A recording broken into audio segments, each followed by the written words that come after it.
everyone, and welcome to episode 3 of Prim's playlist. My name is Prim, and just like last time, I'll be analyzing 5 underrated K-pop tunes and recommending them based on your favorite songs.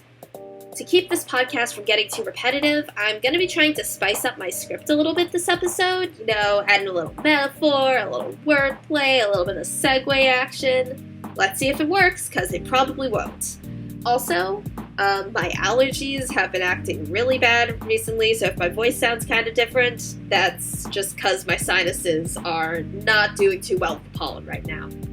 Also, this is my second time recording this episode because I recorded the whole thing and realized I didn't plug my microphone in. It's only episode 3 and this podcast is already kind of falling apart, so we're figuring it out together. It's an adventure. Let's pull up the playlist. Song number 1 today is Maybe by KOYO, coming in at a little over 3,000 views on Super Soundbuzz. I couldn't find much information about KOYO as an artist. Nothing in the comments, no artist bio on iTunes, no real Google results other than links to this music video. Considering that this song is her only song on iTunes though, this may be her debut. And if so, I'd say this is a very strong debut. We start off with piano and a very soft, airy vocal quality. Then the song quickly fills out into more percussion and notably a ballad-style electric guitar. From there, her voice grows stronger, staying mostly in a low register before entering the chorus on a literal high note. One of my favorite aspects of this song is definitely the vocal melody during the chorus. Though most of the vocal melody uses long, slow notes, there's a certain part during the end of the chorus that uses a much faster rhythm, adding a unique rhythmic element to this otherwise standard ballad. Not like that's a bad thing, though. Usually elements of songs become standard because they're effective. And in this case, I think a standard ballad-style song is effective because it really suits KOYO's voice, and you want to show off your voice in your debut. Maybe seriously reminds me of mid to late 2010s Taeyeon, like I and Fine. Seriously, if Taeyeon did a cover of this song and I didn't know about this version, I'd assume Taeyeon's was the original. The vocal melody also kind of reminds me of Fly by Jessica, though the instrumental is completely different. Almost like a ballad version of Fly, if that makes sense. This is especially apparent during Maybe's chorus. Taeyeon is definitely a much closer comparison though, so if you're a fan of that era of Taeyeon's solo career, definitely give Maybe a listen, and maybe you'll like it.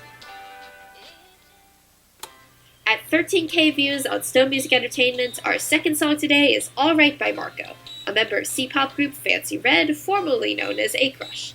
Fancy Red is commonly considered China's first all-girl boy band due to the group's androgynous style. I should note, there are English articles stating that the group members are non-binary, but the official A-Crush Twitter page and members of the group themselves have stated that the group members identify as cis girls, and that English articles aren't a good source for the members' gender due to shaky sourcing. So there's always a chance that the company could be trying to cover something up, because God knows the entertainment industry can be transphobic. But at this point, any gender speculation would be misgendering at best and outing at worst. So with that being said, let's talk about Alright.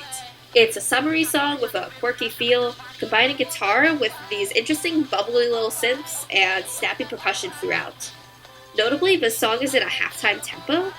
Essentially, the song is composed in a way that makes the tempo sound half as fast as it actually is, while still allowing the original tempo to peak through a bit, allowing the song to sound both upbeat and relaxed at the same time. You'll hear this kind of tempo a lot during pre-choruses, but this song uses it for the whole song. And I think that with that whole upbeat and relaxed vibe, it's a perfect tempo for summer. Lastly, this is another song focused around heavy autotune. If you listened to last episode, you know my opinion on heavy autotune, which boils down to it can be a good stylistic choice. I think it's a good stylistic choice here. It fits with the genre the song is going for, just a straight-up summer bop. Listening to this song almost feels like listening to a mashup combining Winter's more summery songs like Island and Love Me, with Boys and Girls by Zico featuring Babylon. Winter has a very cool, chill approach to summery music, while Zico and Babylon go more upbeat. And as I said before, Alright combines the upbeat and the calm via its halftime tempo.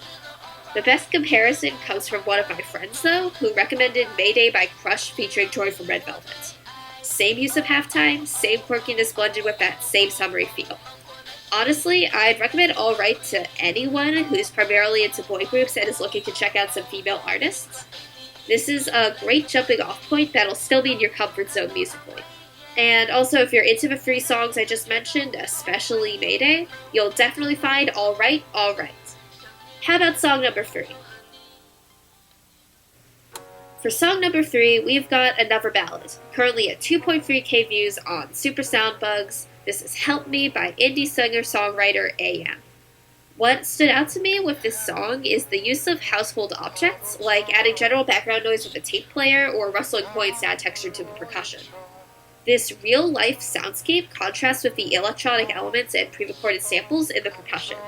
Outside of the percussion, though, the song mostly contains piano, bass, guitar, and there's some extra reverby guitar added in the second verse.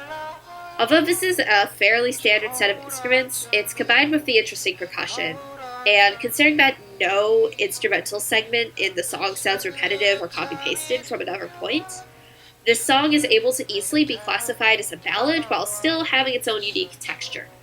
This is another song where I had to Google K-pop boy group ballads for potential comparisons because, as I've said before, I tend to listen to girl groups a lot more often. In my searching, I came across Don't Leave by Block B, which has a similar instrumental to Help Me during its verses. Also, it kind of reminds me of that one song from Rent everybody knows, which means that by the transitive property, it also reminds me of Dive by Dalsumin. And 9am by Iki, an underrated song I covered last episode that also I compared to Rent and Dive, so shameless plug. One thing I haven't actually talked about yet is the music video's Windows XP aesthetic, using, desktop display elements from Windows XP to display Eian's music creation process, like him singing, him playing the piano, etc. Honestly, the combination of this aesthetic with the soft tone of the music and the use of interesting samples reminds me a lot of Wilbur Soot's satirical song I'm in Love with an E-Girl, although slower, a lot more serious, and based on piano rather than acoustic guitar in terms of what's playing the chords. And since Wilbur Soot is primarily a gaming YouTuber, this counts for this episode's gaming reference. So if you're into anything I just mentioned, or just on the lookout for a good ballad, I'm glad I could help you find Help Me.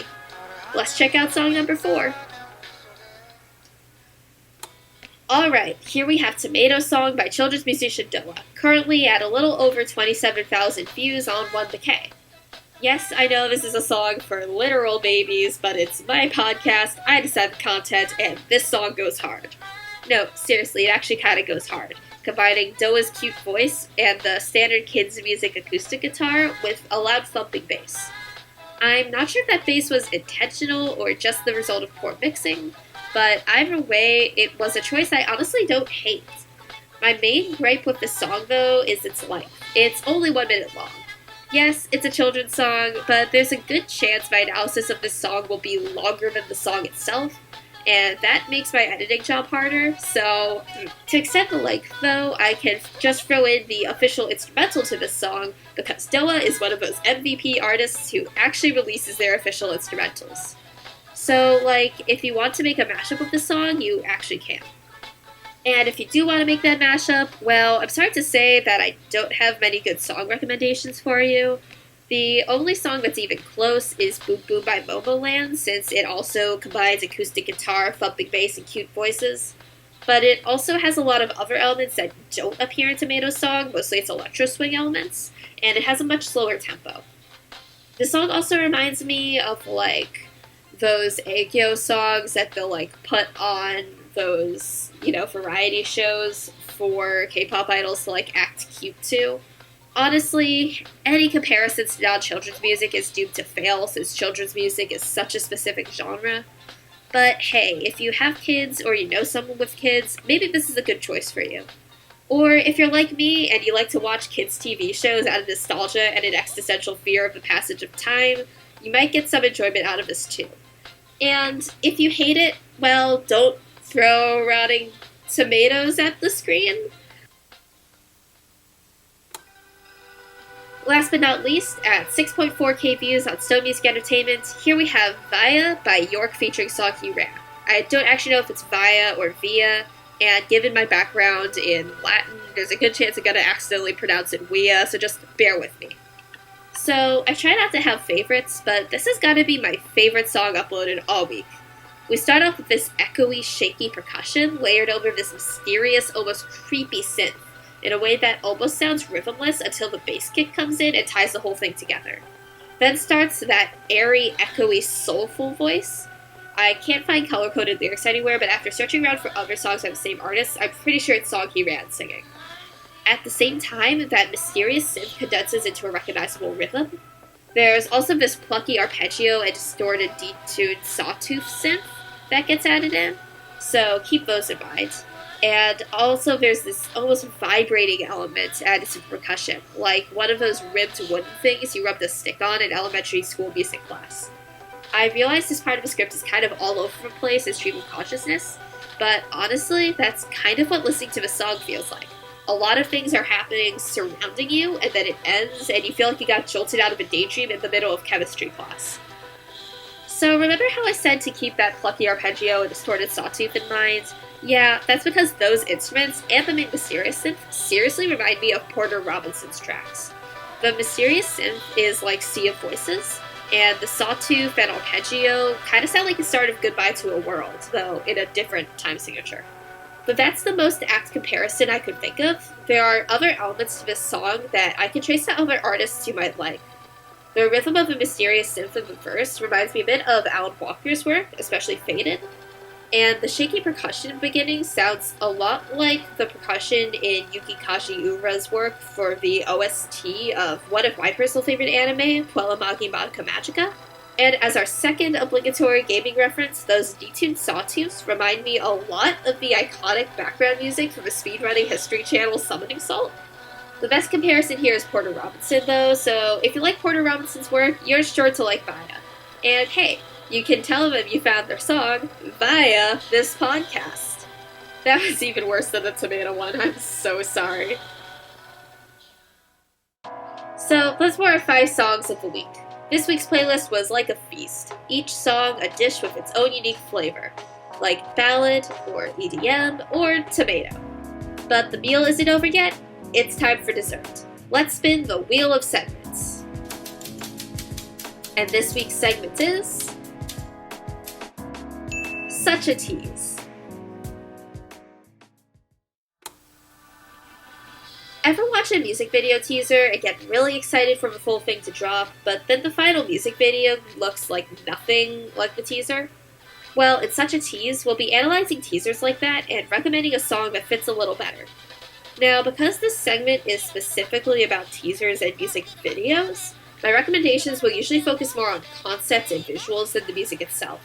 Also, unlike B-Side Spotlight and 1 Year Later, the song I recommend won't necessarily be underrated. It can have any number of views and be performed by pretty much anyone, it just needs to fit. With that out of the way, let's talk about Twice's TT films. While the TT films weren't the official teasers for Twice's TT music video, they were content meant to drum up hype for TT that ended up not looking like TT, so they count. There are 9 of these TT films, one for each member, all focusing on that member failing to complete a task such as cooking, sewing, or answering the phone. The storytelling in each TT film is very prop-centric, revolving around one member sitting or standing in one place with little to no movement and interacting with the props around them.